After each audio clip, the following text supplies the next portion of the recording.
ሰላም ጤና ይስጥልን ተመልካቾቻችን ከአንከር ሚዲያ ዝግጅት ክፍል ያክብሮ ሰላምታችንን እናቀርባለን። በአማራ ክልል ያለውን ወቅታዊ ሁኔታ በተመለከተ የፋኖ ኃይሎች በተለያዩ አቅጣጫ የሚያደርጉትን የህልውና ተጋድሎ እንቅስቃሴዎችን መነሻ በማድረግ መረጃዎችን ወደ እናንተ የምናደርስበትና ከፋኖ መንደር የተገኙ የተለያዩ ዘገባዎችን የምናቀርብበት ዝግጅት ላይ ነው የምንገኘው። የዘውትር ተሳታፊያችን ከዚህ አንፃር መረጃዎችን ሰብስቦ መስመር ላይ ይገኛል። እንግዲህ ብዙ ነገሮችን እናነሳለን። የፋኖ የተለያዩ መዋቅሮች በየቀጠናው የሚያደርጉት ተጋድሎ እንደቀጠለ ነው። ያንን የተመለከተ ዝርዝር መረጃ እናቀርባለን። ከሰሞኑ እንግዲህ የአማራ ፋኖ ህዝባዊ ድርጅት አፋድ መግለጫ አውጥቷል። ሁለት አመራሮቹን ማገዱን በተመለከተም የሰጠው መግለጫ እንደዚሁ ከተነሱት ጉዳዮች የሚጠቀስ ነው። እሱንም እናነሳለን። የምናስቀድመው የሰሞኑን የህልውና ተጋድሎ እንቅስቃሴዎችን የተመለከተ ይሆናል። እስቲ መረጃዎችን በቅድሚያ ብታካፍለን። እንግዲህ በክልል በተለይ በወሎ በጎንደርና በሸዋ ሰፋፊ የውጊያ ቀጠናዎችን የሸፈኑ ጥቃቶች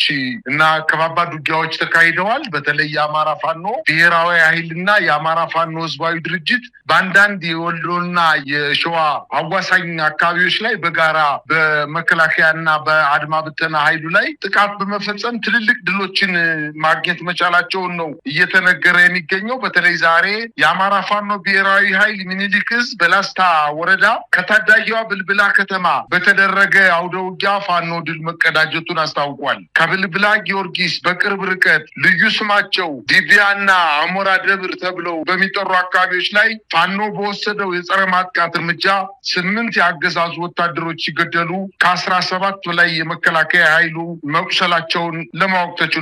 በዘመቻ አባናደው ሙሉ በሙሉ ተደምስሰው በቅርቡ እንደ አዲስ የተዋቀሩት የአገዛዙ የ12ኛና 65ኛ ክፍለ ጦሮች በዙ 23 እና በሞርተር በቢኤም እና በሌሎች ማካናይዝድ መሳሪያዎች ታግዘው ከብልብላ በቅርብ ርቀት ልዩ ስማቸው ዲቪያና አሞራ ደብር ተብሎ በሚጠሩ አካባቢዎች ላይ ማጥቃት ከፍተው የነበረ ቢሆንም ነገር ግን ከወደ ፋኖ የተከፈተባቸውን የጸረ ማጥቃት ውጊያ መቋቋም አቅቷቸው ኪሳራ አስተናግደው ከአካባቢው መሸሸታቸውን አስታውቀዋል። በአማራ ፋኖ ብሔራዊ ኃይል ምስራቅ አማራ ቀጠና ሚኒሊክ ዕዝ ላስታ ጄኔራል አሳምነው ጽጌ ኮር ስር የምትገኘው ማረጉ ተማረ ክፍለ ጦር ባደረገችው ማጥቃትም ከ10 በላይ የአገዛዙ ወታደሮች ሲገደሉ በርካቶቹ መቁሰል መቻላቸውን የህዝብ ግንኙነቱ አስታውቋል። የብልጽግና ጦር ከህዳር 10 2018 ዓ.ም ጀምሮ በላስታ በአይና ወረዳዎች በአየር ኃይልና በመድፍ በብረት ለበስ ታንኮችና በዙ 23ቶች እንዲሁም በሌሎች ከባባድ የጦር መሳሪያዎች ታግዞ ማጥቃት ያደረገ ቢሆንም ድል እንደ ሰማይ ርቆት ሰብአዊና ቁሳዊ ኪሳራ ደርሶበት ከአካባቢው መሸሸቱን ለማወቅ ተችሏል። ከፋኖ ጋር እጅ በእጅ ገጥሞ ማሸነፍ ያልቻለው የአገዛዙ ጦር በየደረሰበት አካባቢ ንጹሐንን በመረሸን ታዳጊ ልጆችንና ባለትዳር ሴቶችን አስገድዶ በመድፈር አብያተ ክርስቲያናትና መስጊዶችን በማርከስና ሀብት ንብረቶችን በማውደም የጥላቻ ጥጉን እያሳየ ይገኛል ሲሉ የአካባቢው የዓይን እማኞች እየተናገሩ ይገኛሉ። ይህ በእንዲህ እንዳለ በምዕራብ ጎጃም በቋሪት ወረዳ በአዲስ መልክ ተዋቅራ ወደ ጥቃት የገባችው ጣሊያ ሻለቃ ከአካባቢው ማህበረሰብ ጋር በመቀናጀት የብልጽግናን ሰራዊት ሙትና ቁስለኛ አድርጋ በአጭር ሰዓታት በውጊያ ቀጠናው አባራ መልሳቸዋለች። ዛሬ የአማራ ፋኖ ብሔራዊ ኃይል ምዕራብ አማራ ቀጠና ቴዎድሮስ ዕዝ በ102ኛ ኮር የ33ኛ ክፍለ ጦር ጣሊያ ሻለቃ ከአካባቢው ማህበረሰብ ጋር በመቀናጀት ለአፈና የመጣውን የአብይ አህመድን ሰራዊት በመልሶ ማጥቃት መልሰዋለች።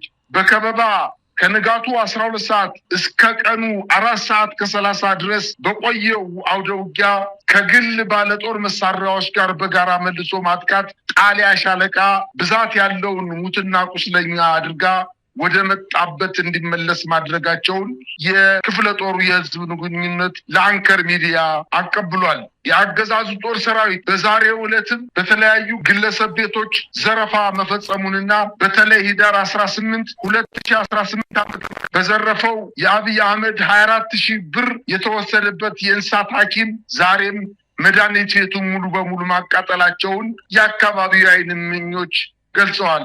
በዛሬው ዕለትም እንዲሁ በጎንደር ዙሪያ ወረዳ ከፋኖ በተባረሩ ታጣቂዎች ተመርቶ የመጣው የአገዛዙ ኃይል በጎንደሬ በጋሻው ክፍለ ጦር ተደምስሷል። ከጸዳ ከማክሰኝንና ከደጎማ ከተሞች በማሰባሰብ ወደ ጎንደሬ በጋሻው ጠንካራ ቀጠና የገባው የአገዛዙ ጦር ዳዋ፣ ዳሞት፣ ምንዝሮና ቡሩባክስ በተባሉ ለጎንደር ከተማ ቅርብ በሆኑ ከተሞች ላይ ተመትቶ ተዋርዶ ተመልሷል ብለዋል። ከጠዋቱ 2 ሰዓት ጀምሮ እስከ ቀኑ 9 ሰዓት በተደረገው አውደ ውጊያም ፋሲለደስ፣ ቃኘውና ጎንደር ብርጌድ የተሳተፉ ሲሆን በኦፕሬሽኑ ከ12 በላይ የአገዛዙ ጦር ሲደመሰስ ከ18 በላይ የአገዛዙ ጦር መቁሰሉን ለማወቅ ተችሏል። ይህ በእንዲህ እንዳለ በሸዋ ዛሬ ታላቅ ተጋድሎ ሲፈጸም መዋሉን የአካባቢው የዜና ምንጮች አስታውቋል። በሸዋ እና በወሎ አዋሳኝ ቀጠናዎች የአማራ ፋኖ ህዝባዊ ድርጅትና የአማራ ፋኖ ብሔራዊ ኃይል በተናጠልና በጋራ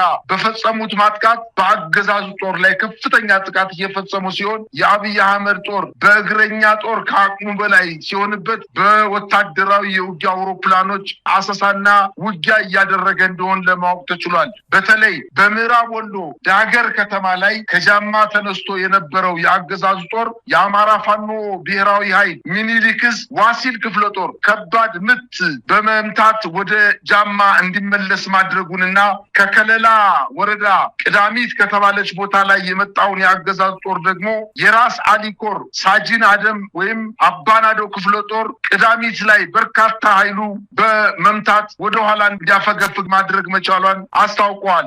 አሁንም በከለላ በተለይ ደገር በተባለው አካባቢ ከፍተኛ ውጊያ እየተደረገ እንደሚገኝና እዚህም በርካታ የመከላከያ ሰራዊት መደምሰሳቸውን ለማወቅ ተችሏል። ዜናም አማራ ፋኖ ህዝባዊ ድርጅት ሸዋ ጠቅላይ ግዛት እዝ የመሐመድ ቢሆነኝ ኮር አስቴጉማ ክፍለ ጦር በመኩይ ከተማ የነበረውን የአገዛዙን ጦር በመደምሰስ ከተማዋን ሙሉ በሙሉ ተቆጣጥሯል። ዘመቻ ሰማዕታት በሚል በመኩይ ከተማ ላይ የጀመረው ዘመቻ በድል ተጀምሯል በማለት አስታውቀዋል። በአንጾኪያ ገምዛ ወረዳ ዋና ከተማ መኮይ ላይ ማጥቃት በመፈጸም ድል መቀዳጀታቸውን አስታውቀዋል።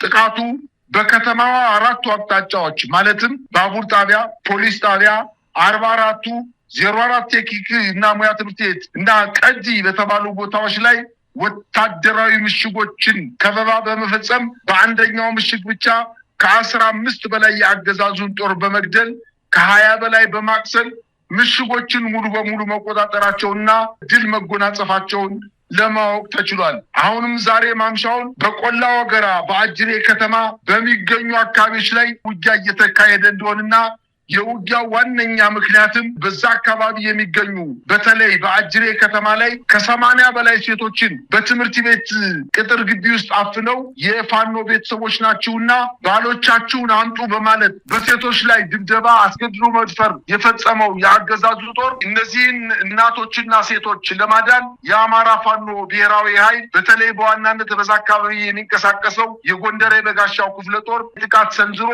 ከፍተኛ ውጊያ እየተደረገ እንደሆነ ለማወቅ ተችሏል። እንዲሁም በምዕራብ ጎጃም ጃቢ ጠናን ወረዳ በርቀኝ ቀበሌ በአገዛዙ ጦርና በፋኖ ኃይሎች መካከል እየተደረገና አገዛዙ ተመቶ ወደ ፍኖተ ሰላም በሚያፈገፍግበት ሰዓት 11 ህጻናት ከብት ጠባቂ ህጻናትን በመግደል ልክ እንደ ሰከላው ከፍተኛ የሆነ የበቀል ድርጊት እየፈጸመ እንደሆነ ለማወቅ ተችሏል። በጣም ነው ማመሰግነው። እንግዲህ ባለፉት 2 ቀናት የተካሄዱትን የሉና ተጋድሎች ተመለከቱ በርካታ መረጃዎችን ነው ያካፈልከን። እንግዲህ ብዙ ነገሮች ከፋኖ አንጻር እየተነሱ ይገኛሉ። ባለፈውም እንደጠቀስነው የአብይ አህመድ አገዛዝ በአማራ ክልል እንዴት መቋጫ ያለው ጦርነት እናደርገዋለን፣ እንዴት ብለን እንወጣለን የሚለው በብርቱ ያሳሰበው ጉዳይ ነው። በአንጻሩ ደግሞ በበርካታ ሀገራዊ ጉዳዮች ምን ማድረግ እንዳለበት ግራ በተጋባበት ወቅት ላይ ነው የምንገኘው። የፋኖ ኃይሎችን በተመለከተ ነው ጥቃቶችን በየአቅጣጫው እየሰነዘሩ ነው የሚገኙት። በአማራ ፋኖ ህዝባዊ ድርጅት አፋድ ውስጥ የተፈጠረውን አጋጣሚ በመጠቀም ፋኖ ኃይሎች ተዳክመዋል፣ ይኸው አመራሮቻቸው ሰነድ ይዘው ትግሉን ጥለው ወጥተዋል የሚል መጠነ ሰፊ ፕሮፓጋንዳም ተጀምሯል። ማስረሻ ሰጠኝ ጨምሮ አንድ እንደዚሁ የአፋድ ከፍተኛ አመራር አባል መታገዳቸው ተሰምቷል። አስቀድመው ነው እነዚህ 2 ግለሰቦች ከድርጅታቸው የወጡት። እንደሚሰማው ከሆነ ወደ ብልጽግና አካባቢ እየተንጎዳጎዱ እንዳለ ነው መረጃዎች መረጃዎች የሚያመለክቱት። እንግዲህ አንዳንድ ቃለ ጉባኤዎችን አንዳንድ የድርጅት ሚስጥሮችንም አገኘን ብለው ከወዲሁ ፕሮፓጋንዳውን የጀመሩት አካላትም አሉ። ለማንኛውም በዚህ አንጻር ምን እየተባለ ነው? እዛ አካባቢ ያለው መረጃ ጨምሮ አጠቃላይ ሁኔታ እንዴት ማየት ይቻላል? ትግሉ እንዲወድቅ የሚመኙ ኃይሎች እስከዛሬ ድረስ እንደምኞታቸው ቢሆን የአማራ ክልል ህዝብ አልቆ ምድረ በዳ አድርገውት ነበር። ነገር ግን ውጊያው እንዲጀመረ የዛሬ 2 ዓመት ከ8 ወርና ከ9 ወር በአማራ ክልል ውጊያው እንደጀመረ በ15 ቀን ጊዜ ውስጥ ጨርሳቸዋለሁ ብሎ የዘመተው ኃይል በኋላ እንደማይችል ሲያውቀው ምንድነው ያደረገው? በአማራ ክልል የሚገኙ ለዘመናት ተዋደውና ተፋቅረው የሚኖሩ በአማራ ክልል ሌላ ቋንቋ የሚናገሩ በልዩ ሁኔታ በማስታጠቅ እንክብካቤ በማድረግ በዛ አካባቢ ላይ የፋኖ ኃይሎችን እንዲበቱላቸው ፈለጉ። ነገር ግን አልቻሉም። አንደኛ እነዚህ ማህበረሰቦች ህዝባችን ከፍተኛ ድጋፍ ከሚሰጠው ጋር አንጋጭን በማለት መሳሪያቸውን እያወረዱ ወይንም መሳሪያቸውን እያያዙ ከፋኖ ኃይሎች ጋር ተቀላቀሉ። ይህንን ያልቻለው መንግስት አሁን ሄዶ መጨረሻ ላይ የፋኖ ኃይሎች ላይ አስርጎ በማስገባት ውድመት እንዲፈጠር ለማድረግ ከፍተኛ እንቅስቃሴ አድርጎ ነበር። አሁን አንተ የጠቀስካቸው እነዚህ ኃይሎች እኮ ማንኛውም ትግሉ ይመለከተኛል የሚል የአማራ ተወላጅ እንዲሁም ሌሎች ኢትዮጵያውያን በሙሉ በግልጽ የሚታወቁ ከስርዓቱ ጋር ሲሰሩ የነበሩ በየትኛውም አካባቢ ውጊያ ተካፍለው የማያውቁ በየትኛውም አካባቢ ውጊያ መርተው የማያውቁ በአመራርነታቸው እጅግ በጣም ሲንከራተቱ መከራቸውን ሲያዩ የነበሩ በአማራ ፋኖ ህዝባዊ ድርጅት ውስጥ ከፍተኛ የሆነ ግምገማ ተፈጽሞባቸው ከብልጽግና ፓርቲ ከፍተኛ አመራር በተለይ ከአማራ ክልል የብልጽግና ፓርቲ አመራር ወይንም የክልሉ ምክትል ፕሬዚደንት ጋር በስልክ ሲገናኙ የአማራ ኃይሎችን ለማስመታት እንቅስቃሴ ሲያደርጉ በግምገማ የወረዱና ለ2 ወርና ለ3 ወራት ያሉበት የማይታወቅ አሁንም የመከላከያ ሰራዊቱን እዚህ ቦታ ተደብቀን ነው ያለንና መጣችሁ ውሰዱን በማለት ከዛ አካባቢ እንዲወሰዱ ተደርገዋል። የማስረሻ ሰጤን የተመለከትን እንደሆነ ከመጀመሪያው ጀምሮ እነዚህ ኃይሎች በአማራ ፋኖ ህዝባዊ ድርጅትና በአማራ ፋኖ ብሔራዊ ኃይል መካከል ውህደት እንዳይኖር አንድነት እንዳይኖር መነጋገር እንዳይኖር ከፍተኛ የሆነ ሴራ ሲሰራ የነበረና ተግባሩን ጨርሶ የፋኖ ኃይሎች መበተን ስላልቻሉና በአጠቃላይ የአማራ ፋኖ ህዝባዊ ድርጅትም ይሁን የአማራ ፋኖ ብሔራዊ ኃይል እነዚህ ሁለት ኃይሎች መቀራረብ በመጀመራቸውና ከመካከላቸው ያለውን ሰንኮፍ ነቅለው እንደሚያወጡት ስለተረዳ ከአካባቢው ተሰውሮ ሲንከራተት ነው የኖረው። ከጎጃም ጎንደር ሄደ፣ ከጎንደር ሸዋ ሄደ፣ ከሸዋ ወሎ መጣ፣ ከወሎ ደግሞ አሁን እንግዲህ መከላከያን ጠርቶኑ ተቀበሉኝ በማለት ወደ መንግስት እጁን ሰጥቷል እየተባለ ነው። ይሄ የሚያሳየው መሳይ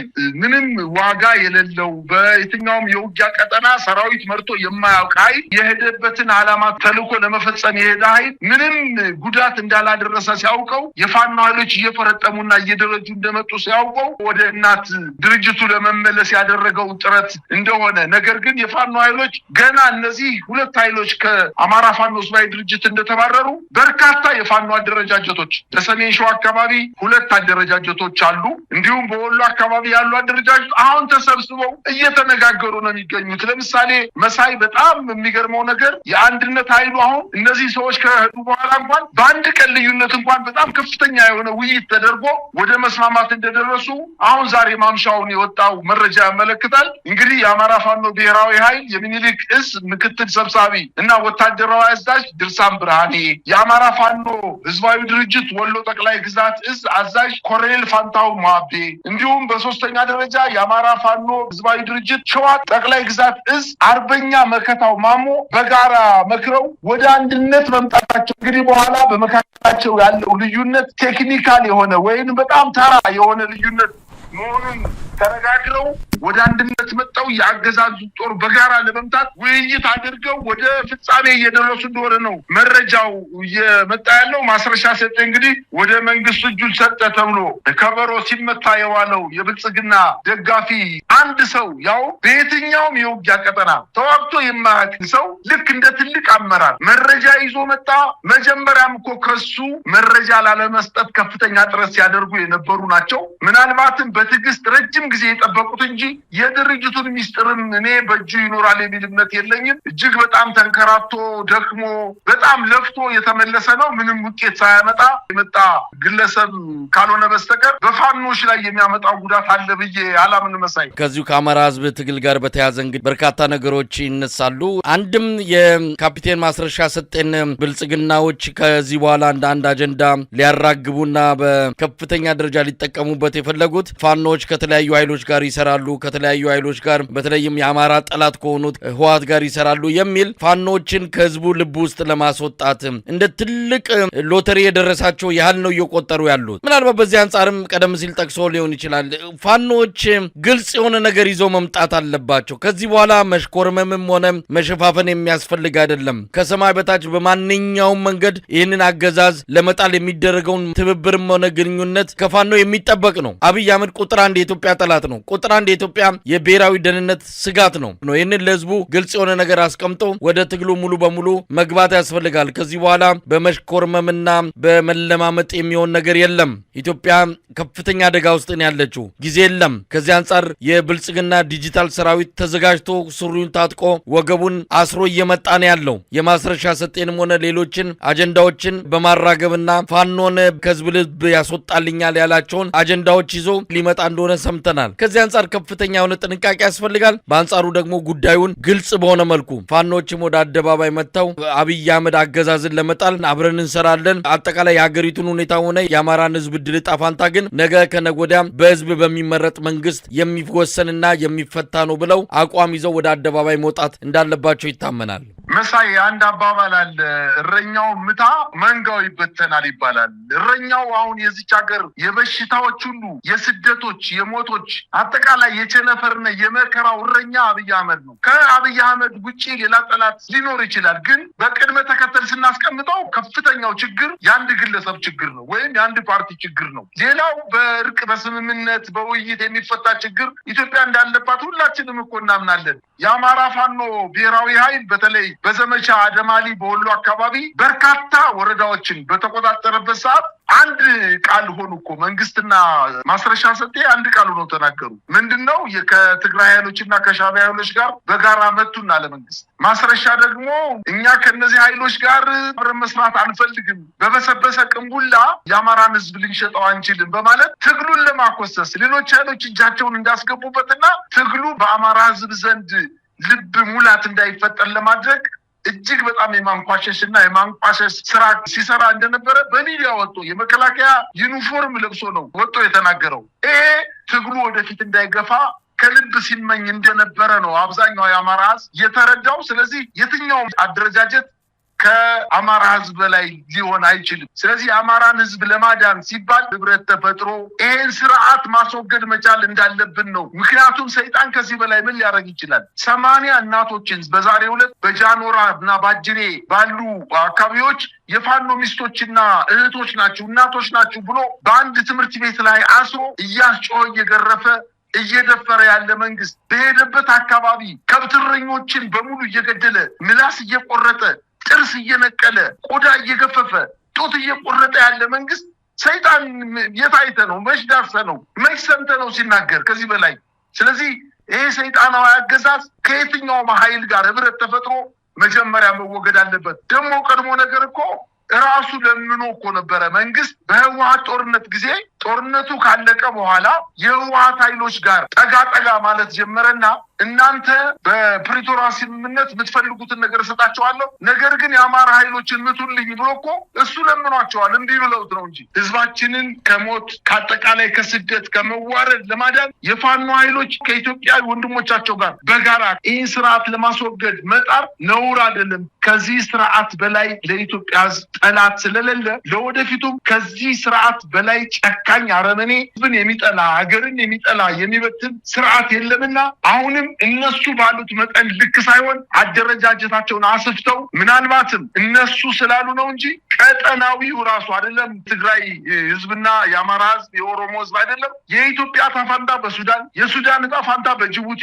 የጅቡቲ ጣፋንታ በኤርትራ የሚወሰንበት ቀጠናዊ ትስስር ያለው ሀገር በመሆኑ ይሄ ስርዓት እየቀጠለ የሚመጣ ከሆነ አይደለም ለአማራ አይደለም ለትግሬ ተሻግሮ ችግር የሚፈጥር ስርዓት ስለሆነ ይሄንን ስርዓት ተባብሮ ማስወገድ መቻል እንዳለበት ነው እንጂ የነሱ የሚዲያ ፕሮፓጋንዳማ ነገ ጠዋት እኮ ወጥቶ ይናገራል። ከዚህ በፊትም እኮ የኦሮሞ ነጻነት ሰራዊት ምክትል የአንድ አካባቢ ምክትል የነበረው ጃልተኝ የሚባለው ኃይል መጥቶ አቤት ሸኔ ያለቀለት የኦሮሞ ነጻነት ሰራዊት ተበተነ ተብሎ እኮ ተነግሮ ነበር። የኦሮሞ ነጻነት ሰራዊት አዲስ አበባ አፍንጫቸው ላይ እኮ ጥቃት እየፈጸመባቸው ነው። ስለዚህ የአንድ ሳምንት ምናልባትም ግፋቢል የሁለት ሳምንት የሚዲያ ቀለብ ካልሆነ በስተቀር በትግሉ ላይ የሚያመጣው ወደኋላ ለመጎተት የሚችል አቅም የሌለው ሰው ነው አሁን ወደ ሀገር ቤት የመጣው። አማራ ክልልም ቆራጡ የሚባሉ ወደ ጎንደር አካባቢ በአመራርነት ተቀምጠው የነበሩ ኃይሎች እጅ ሰጠው ዛሬ የት ነው ያሉት? ጠፉ እኮ የሉም፣ ጠፉ።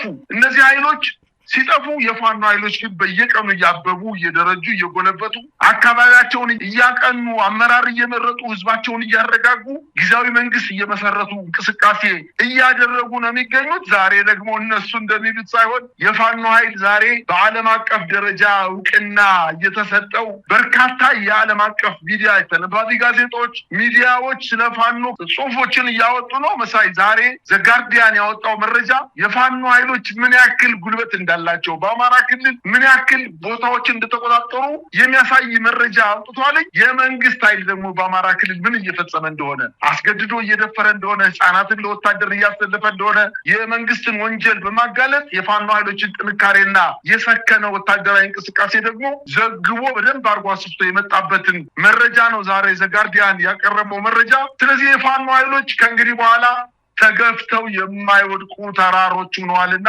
አቅማቸው እየጎለበተ እንደሚሄዱ ነው መረጃዎች እያመላከቱ የሚገኙት። መሳይ ፋኖ ኃይሎች በየአቅጣጫው አንድነትን የመሰረቱ ወደ አንድ ስብስብ እየመጡ መሆናቸውንም እየገለጹ ነው። ወሎ አካባቢ የሰማነው ተስፋ የሚሰጥ ነገር ነው። የአማራ ፋኖ ብሔራዊ ኃይል ደቡብ ቀጠና የአሳምነው ጽጌ ዝም እንደዚሁ መግለጫ አውጥቷል። ትልቅ እርምጃዎች እየተወሰዱ ያሉት መጪው ጊዜ ከፋኖ ጋር ብዙ ነገሮችን የምንሰማበት እንደሚሆን ምንም ጥርጥር የለውም። በአንጻሩ አገዛዙ ከፍተኛ የሆነ መረበሽ ውስጥ ድንጋጤ ውስጥ እንደገባ ሰሞኑን አብይ አህመድ በሁለት ቀን በብሔራዊ ቴሌቪዥን ያቀረበው ዲስኩር በብዙ መንገዶች አገዛዙ ተስፋ መቁረጥም ድንጋጤ ውስጥም እንዳለ የሚያሳይ ነው ማለት የሚቻል ነው። እንግዲህ ጨርሰናል። የምጨምረው ከሌለ መሳይ እነሱ ብቻ እኮ አይደሉም። አሁን የአማራ ፋኖ ብሔራዊ ኃይል ደቡብ አማራ ቀጠና ወታደራዊ አዛዡ እዛ አካባቢ ያለውን አንድነት በተመለከተ እኛ እየተነጋገርን ጨርሰናል፣ ውህደታችንን ጨርሰናል፣ ሁሉንም ዋጋ ከፍለን ከድሉ ጫፍ ላይ እንደርሳለን በማለት በአርዕስተ አንቀጽ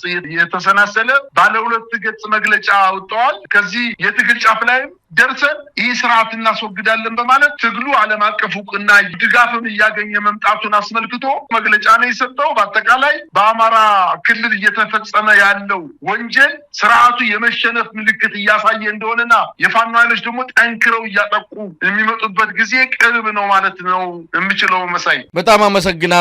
ያለው ሁኔታ እንከታተላለን። ማስረሻ ሰጠኝ ሰነድ አግኝተናል ብለው ሰፊ የፕሮፓጋንዳ ዘመቻ ለመክፈት ያገዛዙ የዲጂታል ሚሊሻዎች እየተዘጋጁ ነው ያሉት። እንግዲህ እናያለን። ሽልም ከሆነ ይገፋል፣ ቦርጭም ከሆነ ይጠፋል ነው። እንደውም ፋኖች በይፋ ገልጸው ያለውን አጠቃላይ ሁኔታ ለህዝባቸው በማሳወቅ ትግሉን መስመር ይዞ ይህንን አገዛዝ ከማስወገድ ውጪ ምንም ምርጫ እንደሌለም ከሰማይ በታች ያለውን ሁሉ አማራጭ ትብብርን ተጠቅመው ይህንን ስርዓት ማስወገድ ምንም ምርጫ የሌለው ጉዳይ መሆኑን አውቀው ፋኖዎች ወደፊት መግፋትን ያለባቸው። ከዚህ አንጻር ፋኖችን አመራሮቻቸውን እያገኘን የምናነጋግራቸው ይሆናል። ለጊዜ በጣም አመሰግናለሁ። ለመረጃዎችም ለትንታኔዎችም በአንከር አድማጮች ስም ከልብ አመሰግናለሁ። እኔም አመሰግናለሁ።